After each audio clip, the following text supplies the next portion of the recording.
स्मृती, अंकित, अगं दुपार झाली, केवढं ऊन झालं. जा अब घर जा, आराम कर और शाम को आना. 2 मिनट आजी, बस थोड़ी देर और. ए अंकित, जल्दी करना.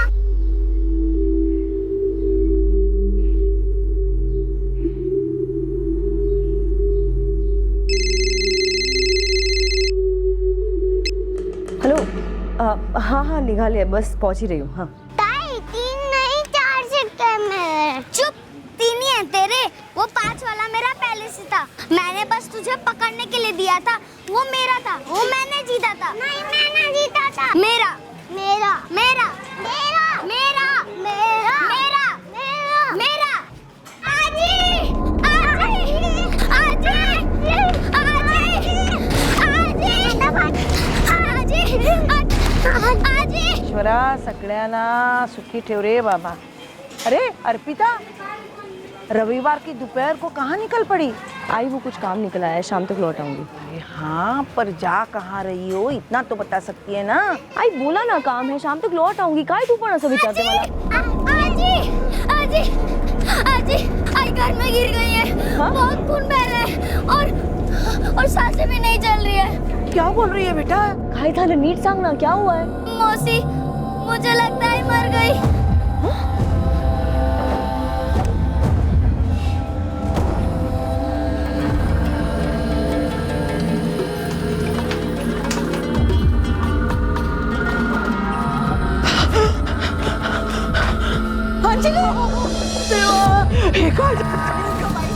अरे ये लोग चिल्ला क्यों रहे हैं? अहो अहो, हा सरस्वती ताई आणि अर्पिताचा आवाज आहे ना? पता नहीं क्या भंगड़ है. ये अंजलि को क्या हो गया अचानक से? सुन ना दिनेश, मैं भी चलो क्या देखने. नको, तू आ मत आ, मैं देखता हूँ. आई तसं नको बोलूस ग. अंजली उठ ना.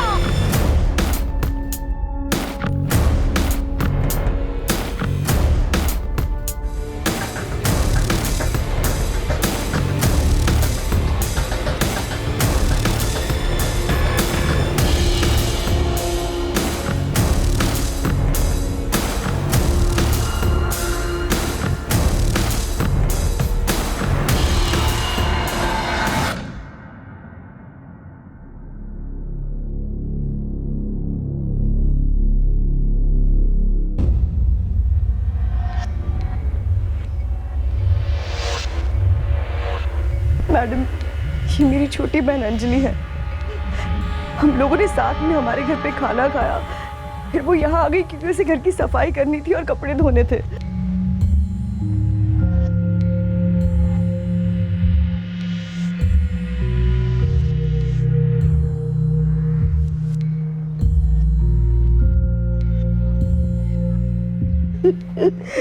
ये अंजलि के बच्चे हैं, श्रुति और अंकित. ये हमारे यहाँ पे खेल रहे थे. यहाँ पे आने के लिए निकली और 5 मिनट में चिल्लाते हुए लौटे कि हाँ जी आई मर गई है. यहाँ के देखा तो सच में अंजलि. नहीं साहब, एक चीख भी सुनाई नहीं दी, कुछ भी नहीं. तुम तो यहीं बगल वाले घर में रहते हो ना? जी साहब, मैं टैक्सी चलाता हूँ और इतवार को सिर्फ आधा दिन, इसीलिए टैक्सी लगाकर मैं सुस्ता रहा था. लेकिन मैंने भी अंजलि के चीखने चिल्लाने की आवाज़ नहीं सुनी. साहब मैं भी बगल में ही रहता हूँ, लेकिन अंजलि बहनी की एक भी चूचा नहीं सुनी, कुछ भी नहीं. और साहब हमारे यहाँ ना अगर घर में कोई ऊंचा बोलता भी है तो सारे मोहल्ले में पता चलता है.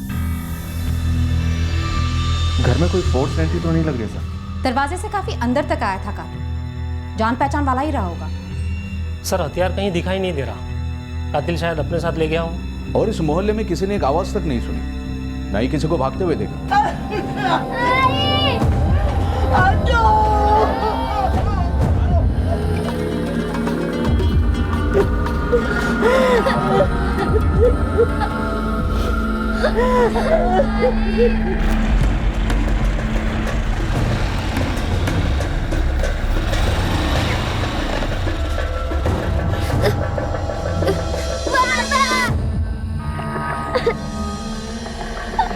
कोई कुछ बोल क्यों नहीं रहा है? मेरी पत्नी कहाँ है? तुम्हारी पत्नी अब नहीं रही, बॉडी पोस्टमार्टम के लिए भेज दी गई.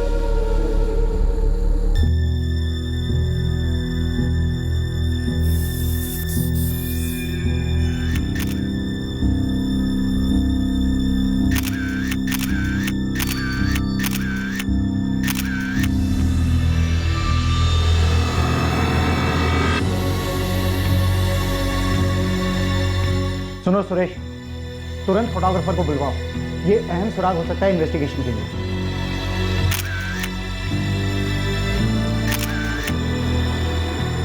साहब मेरी शिफ्ट चल रही थी फैक्ट्री में, जब मेरी साली अर्पिता का मुझे फ़ोन आया। उसने मुझसे कहा कि तुम जल्दी घर आ जाओ, अंजलि को कुछ हुआ है। तभी फ़ोन पर तो उसने कुछ बताया नहीं कि अंजलि तो। तुम्हारी फैक्ट्री कहाँ है? यहाँ भिवंडी में ही है, हाईवे को लगकर। उमेश, ऐसा लग रहा है जैसे खूनी कोई जान पहचान वाला ही था। मतलब अंजलि जिंदा थी? उसने कुछ कहा आपसे? हम केवल अनुमान लगा रहे हैं। घर में जबरदस्ती घुसने की कोई भी कोशिश नहीं की गई। जब तुम्हारे बच्चे और उनके बाद तुम्हारी साली अर्पिता और तुम्हारी सास सरस्वती घर पहुंचे तो दरवाजा खुला हुआ था। तुम्हारे पड़ोसियों ने भी ना कुछ सुना, ना किसी को घर से भागते देखा। लेकिन साहब, कोई मेरी पत्नी को क्यों मारना चाहेगा?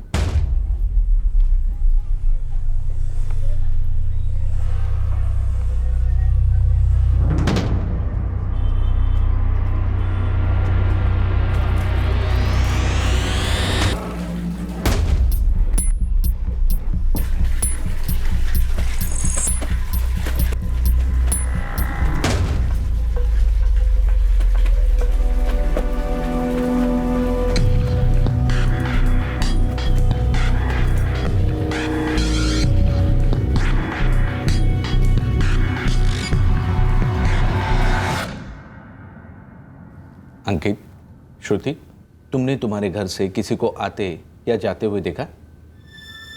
अच्छा, घर का दरवाजा खुला था जब तुम आजी के घर से आए? मेरा मेरा मेरा मेरा एक बात बताओ बेटा, तुम घर के अंदर गई, तुमने देखा आई जमीन पर पड़ी है और आसपास ढेर सारा खून। तुमने किसी को खिड़की से या दरवाजे से भागते हुए देखा? वो तेरा नहीं था, वो मेरा था। नहीं, मेरा था। अरे नहीं।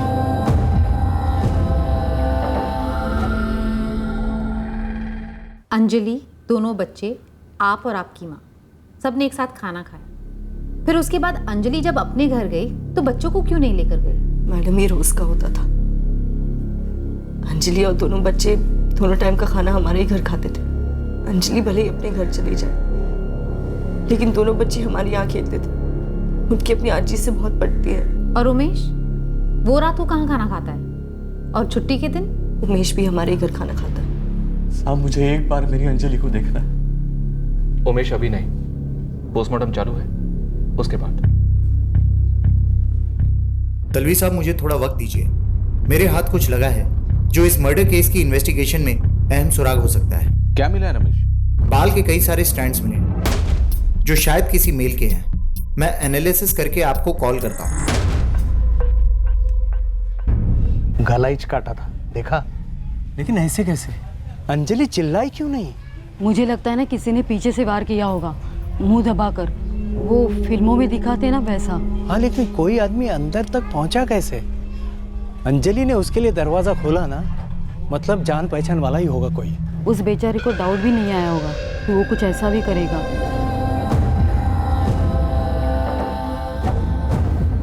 अच्छा, उसकी आई तो बोल रही थी उमेश तो फैक्ट्री पे था फुल टाइम।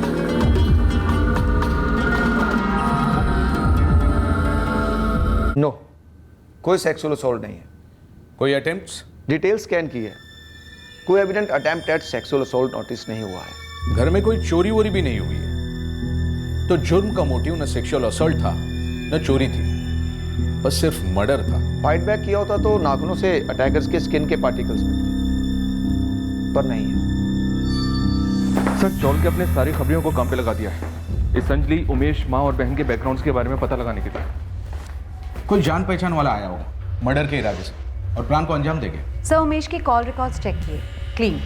उसके फैक्ट्री भी गए थे। सुबह 8:30 बजे से लेकर अंजलि के बारे में फोन आने तक वहीं था। शायद किसी पहचान वाले को भेजा गया होगा, कोई जान पहचान वाला जिसके लिए अंजलि ने दरवाजा खोला, जिसके अटैक पर कोई फाइट बैक नहीं हुआ, नहीं चिल्लाई, नो रिएक्शन टाइम एंड पल भर में डन। शायद किसी को पता था अंजलि घर पर अकेली लौटी है, बच्चे नहीं है उसके साथ। सही मौके की तलाश में था, मौका मिला, लपक पड़ा और पलक झपकते मर्डर कर दिया। 7 साल की शादी थी उमेश और अंजलि की। तुम अंजलि से बड़ी हो? हाँ, पर मेरी अब तक शादी नहीं हुई। क्यों? आपकी हुई है। मेरी बहन का कत्ल नहीं हुआ है। तो पता कीजिए कि क्यों हुआ है और किसने किया है। मेरी शादी को रहने दीजिए। झगड़े होते थे उमेश और अंजलि के बीच में? कोई माजरा था? हाँ, उमेश का एक मांझा था। दूसरी औरत? नहीं, वो चाहता था कि उसकी पत्नी एक पक्की गृहिणी हो। मतलब ये कि वो अपने घर की जिम्मेदारी ले, खुद घर संभाले, अपनी रसोई में खाना बनाए। खाने को लेकर उनका हमेशा 36 का आंकड़ा रहता था।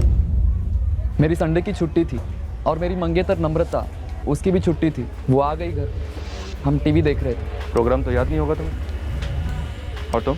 साहब मैं नहा रहा था। अच्छा तुम दोनों एक बात बताओ, ये जो अंजलि का पति है उमेश साने, क्या इसने मरवाया होगा अंजलि को?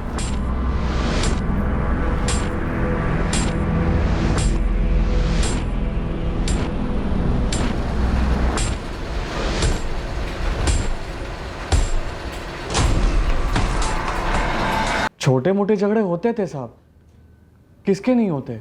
उमेश अंजलि घर में खाना नहीं बनाती थी, पसंद नहीं था ना तुम्हें? हाँ साहब, खटकता था। खुद का घर है, अच्छी कमाई है, तो फिर उधर खाने का क्या मतलब।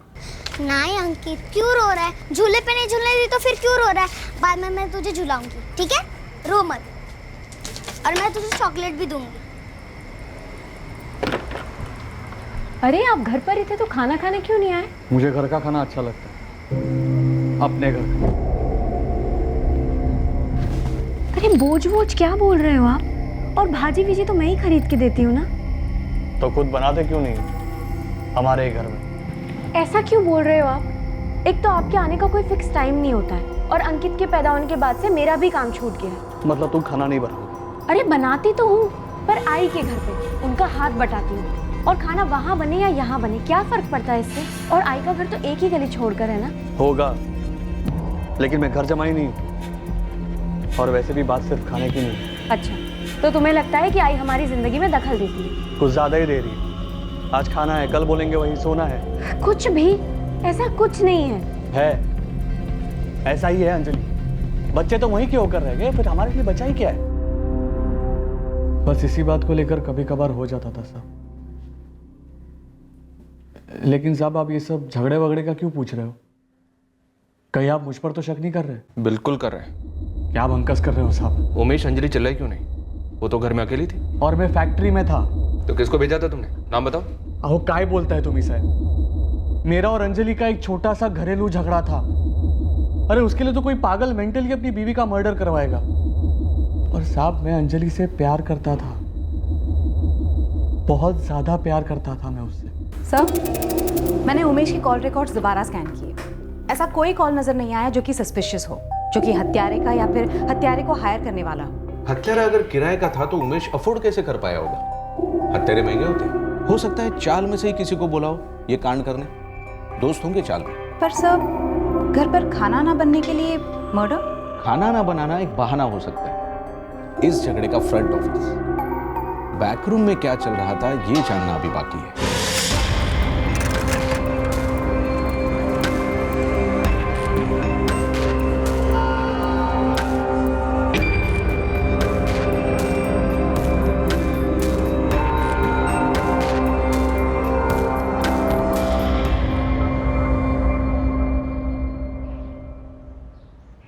बेटा अंकित, खा लो। ये वक्त हम सबके लिए बहुत मुश्किल है।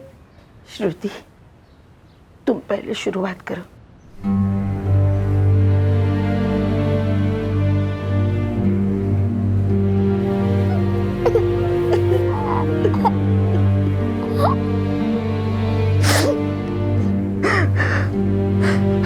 श्रुति, घर से तुमने किसी को निकलते हुए देखा था?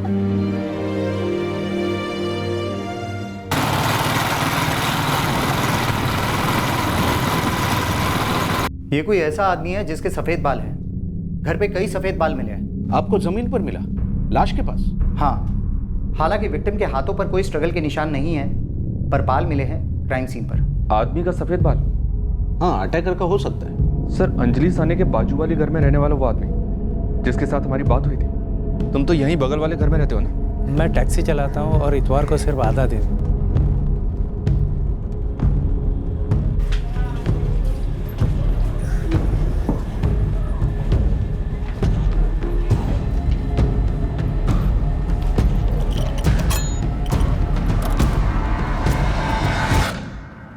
क्राइम सीन से हमें जो बाल मिले वो तुम्हारे बालों के साथ मैच करते हैं घनश्याम प्रजापति। उस इतवार को तुम 1:45 पर घर लौटे। अंजलि भी उसी वक्त लौटी। इत्तेफाक है? अंजलि तुम्हारे बाजू वाले घर में रहती थी, फिर भी तुम दोनों के बीच लगभग हर रोज फोन पर एक बार बात होती थी। साहब वो मेरी बेटी जैसी थी। बेटी जैसी थी तो मार क्यों डाला? नहीं, मैंने नहीं मारा उसे साहब। मैं तो काम से लौटा, घर गया और मुझे मालूम भी नहीं था कि अंजलि उस वक्त घर पे ही थी। घनश्याम, तुम्हारा सफेद बाल लाश के पास मिला। तुम्हारी अंजलि से फोन पर दिन में कम से कम एक बार बात होती ही थी। अब फटाफट बोलना शुरू कर दो, मर्डर का कारण क्या था, वरना तुम्हारे सफेद बालों का लिहाज नहीं रखा जाएगा। बोलो, क्यों मारा?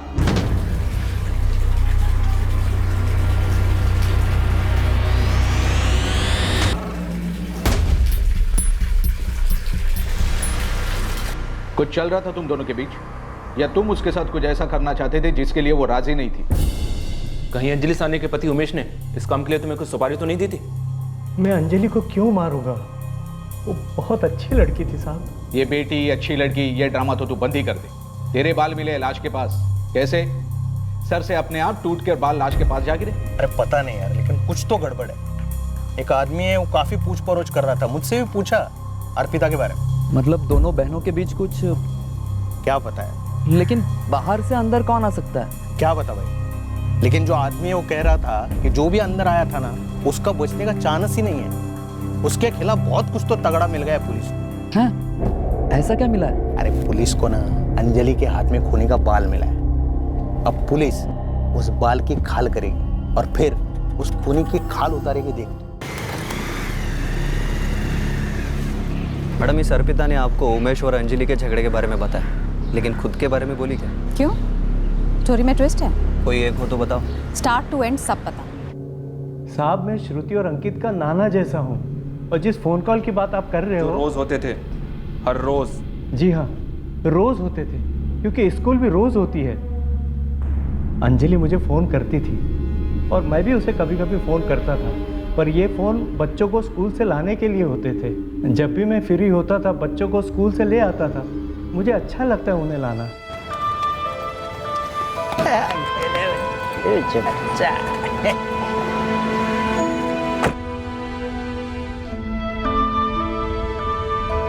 चलो माना कि फोन कॉल्स बच्चों को लेकर होते थे, लेकिन बाल, तुम्हारे बाल लाश के पास कैसे पहुंचे? किसी ने साजिश की तुम्हारे खिलाफ?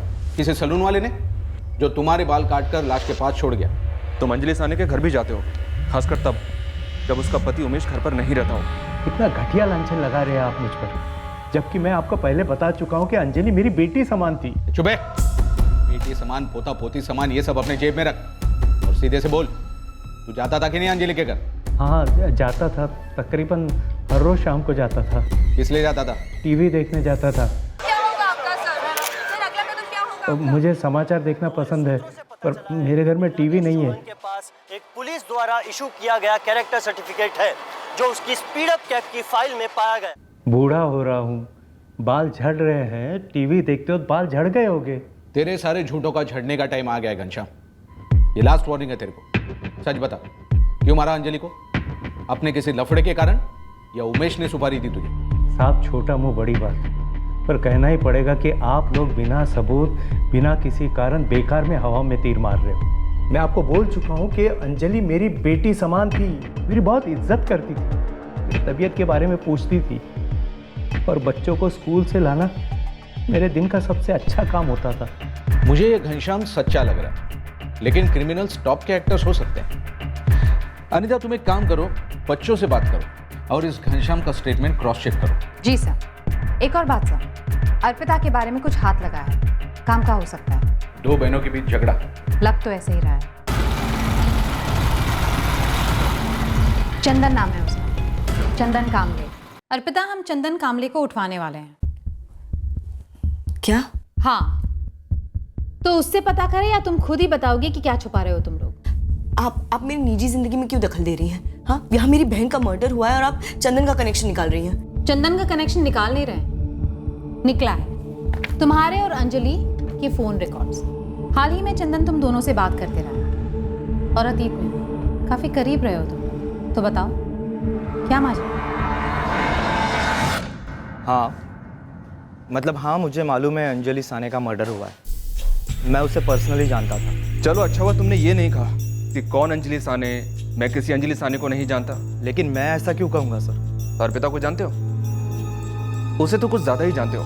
साहब आप पुलिस वाले हो, सवालों के जवाब तो दूंगा, पर कुछ आगे पीछे तो होना चाहिए। बताइए तो आप मुझसे क्यों पूछ रहे? चाहते क्या हैं आप? अभी के लिए तो हम बस इतना ही चाहते हैं कि तुम बिना देरी किए तुरंत क्राइम ब्रांच ऑफिस में हाजिर हो जाओ।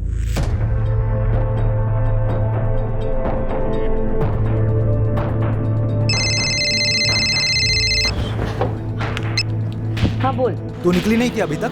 हो निकाले, बस पहुंच ही रही हूँ। जल्दी कर, सॉलिड लेट झाला। हाँ बस 5 मिनट में पहुंच रही हूँ, ठीक है? 1:55 12 फरवरी 2017 को हुआ था ये फोन, और लगभग उसी वक्त एक गली छोड़कर कोई अंजलि का गला काट रहा था। उस दिन मेरा और चंदन का मिलने का प्लान था। मैंने उससे फोन पे बात भी की थी।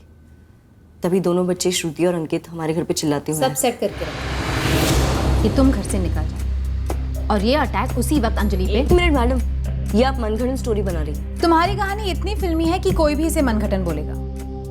चलो 7 साल पहले फ्लैशबैक में चलते हैं। 2 बहनें एक ही गारमेंट फैक्ट्री में काम करती थी। एक अच्छी अंजलि और एक बुरी अर्पिता। बुरी अर्पिता का अफेयर होता है चंदन कामले के साथ, और अच्छी अंजलि सीधा जाकर मम्मी सरस्वती को सब बता देती है। मैडम, जात पात का चक्कर था अर्पिता और चंदन के बीच, और इस अंजलि ने घर पे आग लगाई, तो तब से अर्पिता और अंजलि के बीच में बहुत खुन्नस थी। लेकिन दोनों कर करके करते भी क्या, एक दूसरे को घर में चलते और काम पर भी।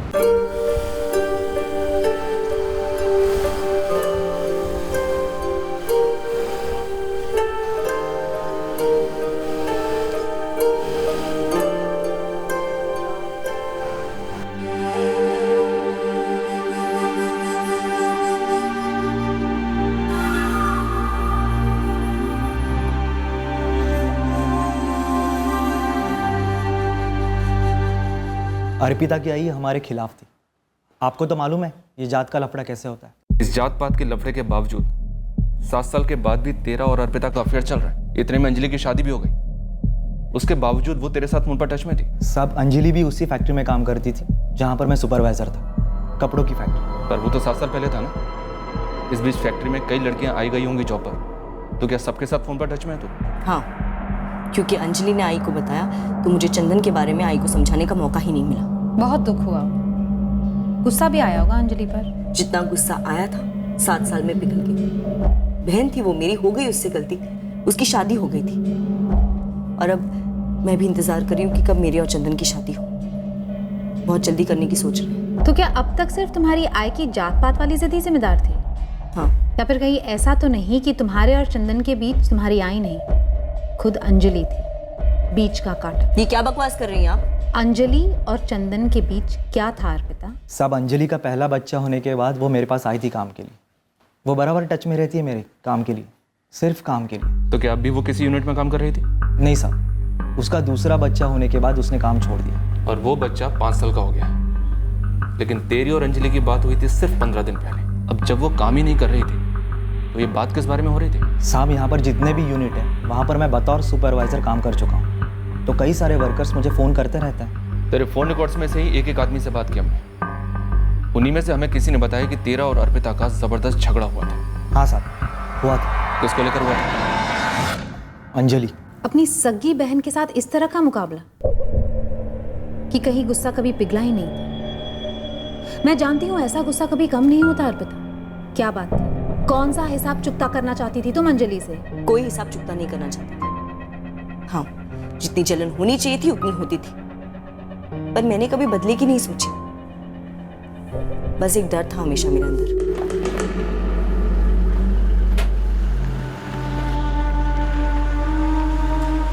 अंजलि को फिर से नौकरी दिलाने की क्या जरूरत थी चंदन? ये क्या बोल रही है तू अर्पिता? वो बहन है तेरी, घर खर्च के लिए तो पैसे कमाना चाहती है, और अभी तो उसको बच्चा हुआ है। तो तू मसीहा बन के टपक गया उसकी जिंदगी में। इतना क्यों प्यार आ रहा है तुझे उस पे? बकवास मत कर, समझी ना? चंदन सच बता, मेरी पीठ पीछे क्या गुल खिला रहे हो तुम दोनों? येड़े जैसी बात मत कर, समझी ना? एक तो तू मेरे पे शक कर रही है, उसके ऊपर तू अपने बहन पर भी शक कर रही है। तेरा दिल क्यों इतना बड़ा हो रहा है उस अंजलि के लिए? क्यों तू उस पे मेहरबान हो रहा है? आई तो पहले से ही उस पे मेहरबान थी। शांत हो जा। देख, मैं तेरे सर की कसम खाकर बोलता हूँ, मेरे और अंजलि के बीच में कुछ नहीं है। अरे मेरे लिए बस तू है, सिर्फ तू। अब ये राग मत दो मुझे कि चंदन ने सर पे हाथ क्या रख दिया, एक कसम क्या खाए, तुम सीधा जलन खाओ से लेकर संत बन गए। मैं ना संत हूँ ना जलन खाऊं, मैं बस आप ही की तरह एक साधारण औरत हूँ। हाँ, मुझे अंजलि पे बहुत गुस्सा आया था जब उसने आई को मेरे और चंदन के बारे में बताया, और चंदन भी उसकी जी तोड़ मदद किए जा रहा था। बस यही गुस्सा था मेरे अंदर, पर टाइम के साथ सब कुछ बदल गया, खास करके अंकित के आने के बाद। मैडम, हमारे बीच में कोई मसला नहीं था और मैंने नहीं मारा मेरी बहन को। दो बहनों के बीच जलन हो सकती है, गुस्सा हो सकता है, पर जरूरी नहीं कि वो गुस्सा जान लेकर ही खत्म। संडे को अर्पिता मंडे को अंजलि से मिल रहा होगा तो इस बात से हमें कोई फर्क नहीं पड़ता। हमें सिर्फ अंजलि के मर्डर का पता करना है। अर्पिता ने करवाया? अर्पिता अपने बहन को ऐसे नहीं मार सकती और ना ही मरवा सकती। मैं अर्पिता को अच्छी तरह से जानता हूँ। भले ही वो अपने बहन के साथ ज़्यादा फ्रेंडली ना हो, करीब ना हो, पर वो उसकी दुश्मन भी नहीं है कि उसकी हत्या के बारे में सोचे।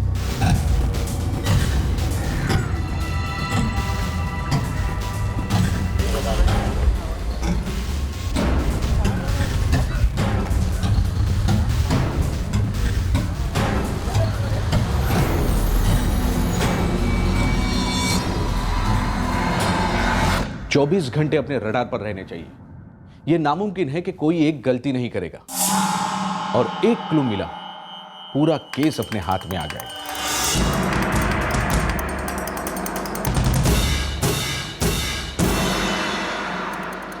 सर, उमेश साहनी को हम पूरी तरह से बिल्कुल भी रूल आउट नहीं कर। हो सकता है कि उसने चंदन और अपनी बीवी अंजलि के बीच कुछ भाप लिया और किसी को भेज दिया अंजलि को मारने के लिए। घनश्याम प्रजापति भी स्ट्रॉन्ग सस्पेक्ट है अपने, हालांकि उसने एकदम इमोशनल कहानी बताई है। सर, मेरी दोनों बच्चों से बात हुई, वो कह रहे थे कि घनश्याम उन्हें स्कूल से लेने आता था। ये पार्ट तो सच है। जरूरी नहीं एक पार्ट सच है तो दूसरा भी सच होगा। घनश्याम अंजलि के घर सिर्फ टीवी देखने जाता था, शायद कभी हद पार कर गया। सच्चाई यह है, अंजलि चिल्लाई नहीं जब उस पर अटैक हुआ। एक बात तो है, मारने वाला जान पहचान का था।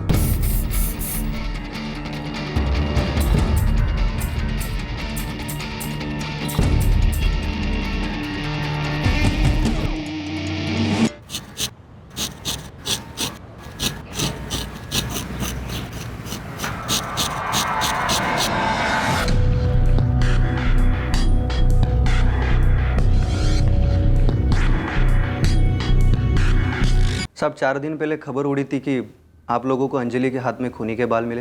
हाँ तो साहब, यही उड़ती खबर पूरे शंभूनगर चैली में आग की तरह फैल गई है कि अब तो खूनी का बचने का कोई चांस ही नहीं। शिवा मुद्दे पर आ। आज ही मुझे पता चला कि पिछले 4 दिनों से एक बंदा अचानक अपना सर मुंडवा कर घूम रहा है। कौन है ये बंदा?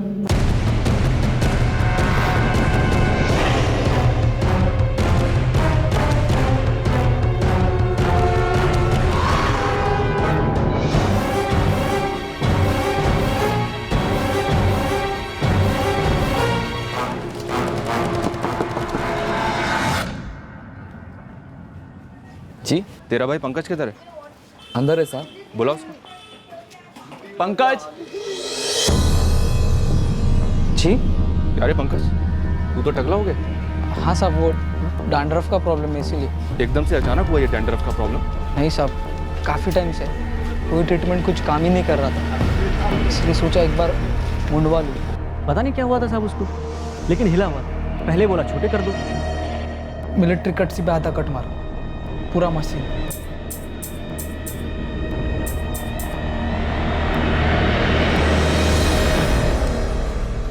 बराबर है इतना छोटा? नहीं नहीं, मज़ा नहीं आया यार। एक काम कर, पूरा बारीक कर, एकदम टकला।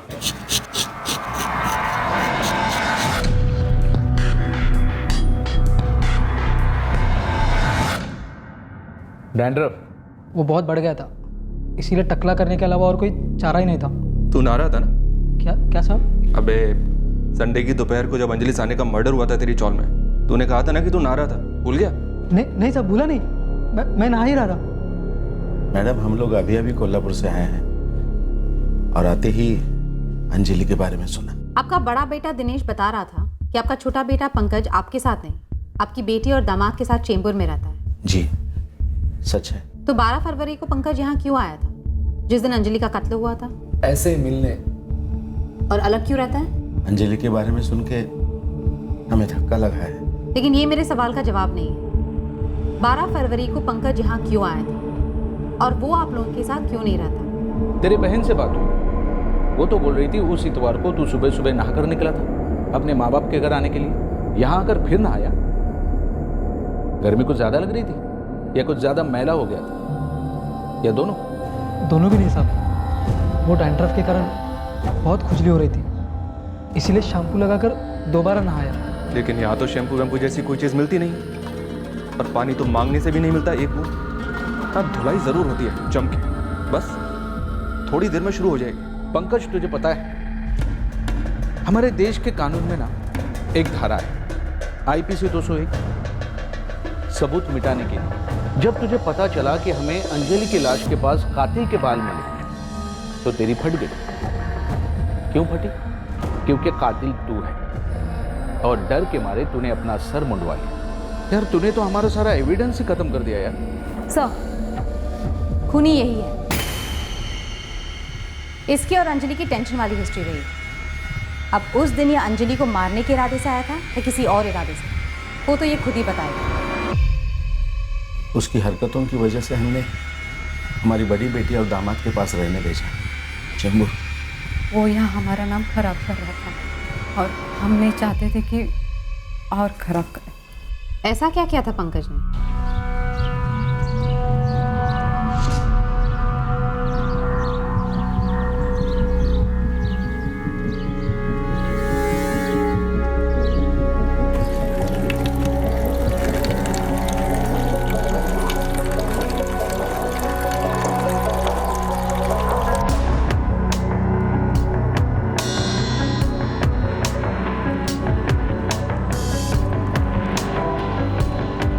इसे अंदर रखो।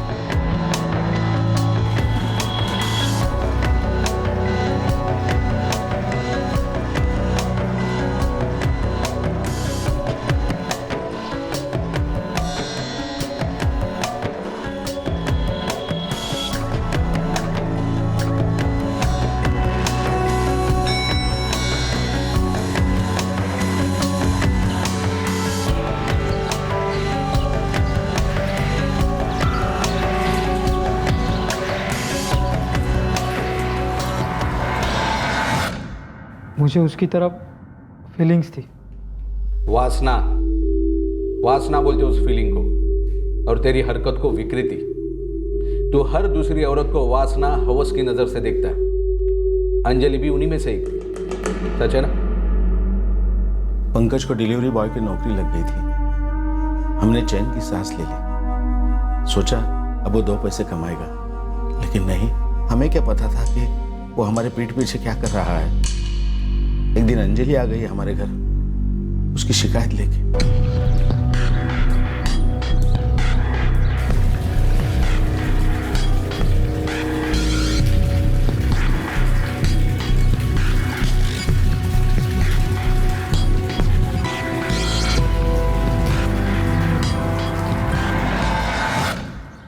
चला, तभी मैं सोचूं कि मैं बार बार कांच को बंद करती हूँ और इसे खोल कौन देता है। वही नहीं, वो मैं बस कब बस वही नहीं बोलता और ऐसी हरकतें करता है। आग से लग जाती तुम्हें देखकर। तुम्हें भी ऐसी आग लगती होगी ना अंजलि? नालायक, ऐसी हरकतें करते फिरता है तू बाहर। हलकट। हे बघ अंजलि, इस नालायक की तरफ से मैं माफी मांग रही हूँ। माफ कर गया ला। कशाला काकी, आप क्यों शर्मिंदा हो रही हैं? ये तो हमेशा ऐसे ही करता है। जब मैं अंकित को अपनी गोदी में लेकर बैठती हूँ ना उसे खाना खिलाने या सुलाने के लिए, तभी उसे खिलाने के बहाने से मेरी गोदी से उठाता है। तब इसका हाथ कहाँ कहाँ लगता है, इसे लगता है कि मुझे कुछ समझ में नहीं आता है। और डेयरिंग देखो इसकी, मुझसे पूछता है कि तुम्हें भी मजा आता होगा ना। नालायक कहीं का। देखो बेटी, इसकी तरफ से मैं तुम्हारी माफी मांगता हूँ। इसके बाद ऐसी शर्मनाक हरकत कभी नहीं होगी, न तुम्हारे साथ न किसी और लड़की के साथ। इसके बाद ये लड़का इस मोहल्ले में तुम्हें दिखेगा ही नहीं। मैं आप दोनों की बहुत इज्जत करती हूँ, इसीलिए इसको यहाँ लेकर आई हूँ। वरना अगर उमेश को बताती ना तो जबरदस्ती मारामारी हो जाती। नहीं। और अगर पुलिस स्टेशन गई तो सीधा इसको अंदर कर देंगे। मैंने आप दोनों का बहुत लिहाज रख लिया, लेकिन अब और अल्लाह माफ कर। तभी हमने उसे चेंबूर भेज दिया हमारी बड़ी बेटी और दामाद के साथ रहने। दिनेश, तुम्हें मालूम था ये सब? मालूम था, लेकिन उस दिन वो अंजलि बहनी का कत्ल करने आया है, ये तो मैंने सपने में भी सोचा नहीं था।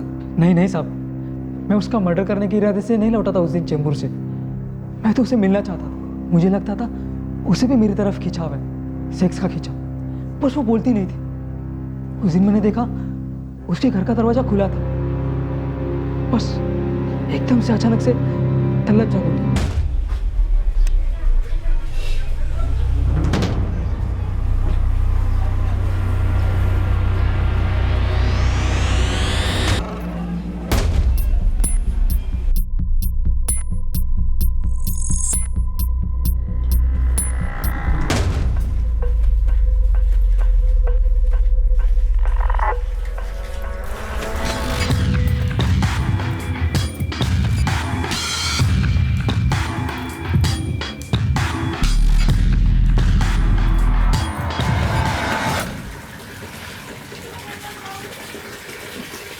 अंदर कैसे आ रहे तू? चल बाहर निकल। हिम्मत कैसे हुई तेरे मेरे घर के अंदर आने की? चुपचाप बाहर निकल। मुझे पता है तुम्हारा जो गुस्सा है ना, ये ऊपर ऊपर वाला है, और अंदर से तुम भी मुझे उतना ही पसंद करती हो। आई बाबा है तेरे घर पे या सीधा पुलिस स्टेशन जाओ? रुक जा, आज तो पुलिस स्टेशन ही जाती हूँ, वही तेरी सारी गर्मी निकालेंगे। रुक तू अभी। पुलिस वाले आज तुझे ऐसा ठंडा करेंगे ना कि जिंदगी में कभी किसी के साथ ऐसा करने की सोचेगा नहीं तू। रुक जा, अभी जाती हूँ। हम पुलिस के पास होते हैं। हाँ तो निकल।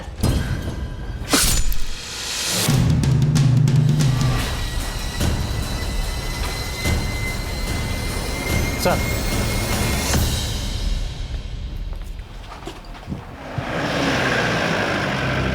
तो ये बात अंजलि ने आपको कभी बताई नहीं? अंजलि ने हम सबको बता देना चाहिए था, पुलिस में शिकायत दर्ज करनी चाहिए थी। पंकज के माँ बाप तो चुप बैठे रहे, इसीलिए उसकी इतनी हिम्मत हुई कि यहाँ आकर उसने ऐसी हरकत की।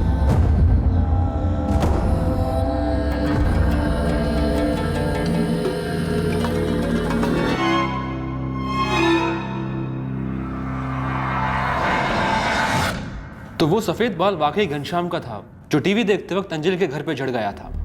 महज एक इत्तेफाक? पॉसिबिलिटी तो वही है। उसे एक इत्तेफाक से झड़े सफेद बाल ने मुजरिम की काली करतूत को सबके सामने ला दिया, वरना काफी मुश्किल होती इस केस की क्रैकिंग। शायद नामुमकिन होता, क्योंकि अंजलि ने सिर्फ और सिर्फ पंकज के माँ बाप को उसके पहले के हरकत के बारे में शिकायत की थी, और माँ बाप का अपने ही संतान को रिपोर्ट करने के चांसेस लगभग ना के बराबर होते।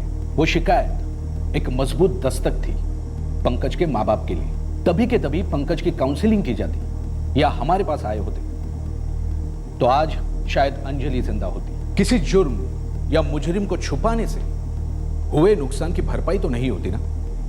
जैसे ही किसी करीबी इंसान की फितरत एबनॉर्मलिटी के कगार पर दिखाई देती है, बिना संकोच, बिना समय गंवाए उस व्यक्ति का इलाज बेहद जरूरी है। एक दिमागी मर्ज को, जुर्म को जन्म देने का इंतजार ना करें। जुर्म वो बाढ़ है जो डुबोते वक्त अपने और परायों के बीच फर्क नहीं करती।